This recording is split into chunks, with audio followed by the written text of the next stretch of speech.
Editor's Note.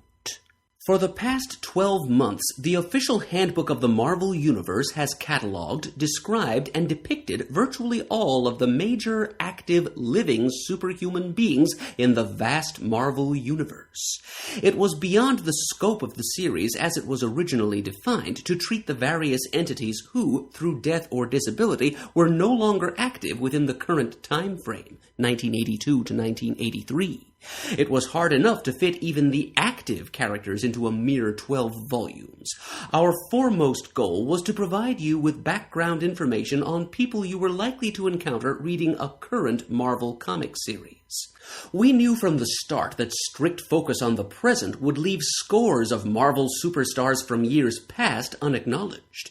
But, we figured, if there was demand for subsequent editions after the original 12-issue series had run its course, we could always add them later.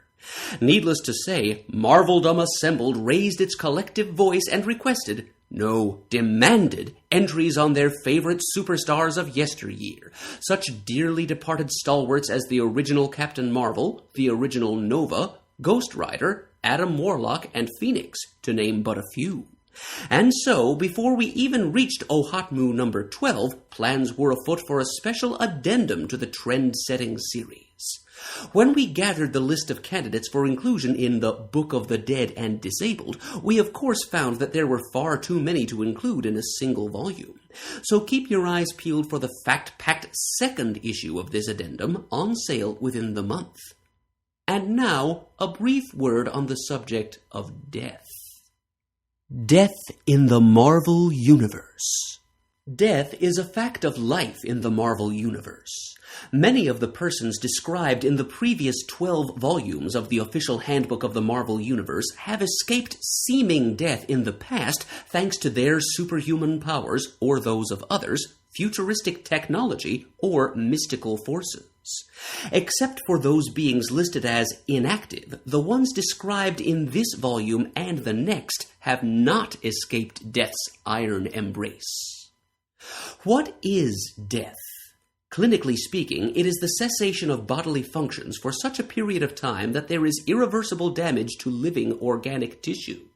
Mystically speaking, it is the permanent separation of a being's astral self from his or her physical self. This astral form has been described as a being's spirit, soul, life force, life essence, or consciousness. Certain adepts like Dr. Strange and Professor X are even able to project their astral selves from their physical selves without dying to do so.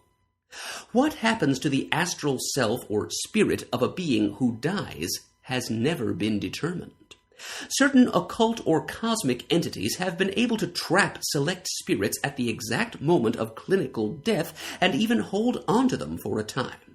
Other entities have been able to mystically or cosmically preserve their own life essence in some way after the death of their physical bodies. The astral forms of the Asgardians, Olympians, Eternals, and other gods and immortals are categorically hardier than those of mortals. A god's life force possesses such intensity that it remains cohesive long after the death of the physical body. Some immortals, such as the eternal Kronos, have existed eons without a physical body. But these are the exceptions. What happens to the overwhelming majority of souls liberated from the physical bonds of their body at death is still a vast mystery. Further compounding the mystery of death is the fact that, in the Marvel Universe, the concept of death can take a perceptible personified form. Death and the being called eternity, see eternity, together comprise the mystical essence of the universe. Eternity embodies the principle of life, and death embodies the principle of mortality. All of the universe's creatures must eventually surrender to death. Even the Eternals and Asgardians age, although they do so very slowly, and will someday die. The Olympian gods do not age, but can be killed by a sufficiently powerful force. Eventually, death may claim everything that lives, and the entire universe may succumb to entropy. Death and eternity can manifest themselves as sentient beings and have spoken of themselves as siblings. They have always appeared in humanoid form, although presumably they appear in alien form to aliens.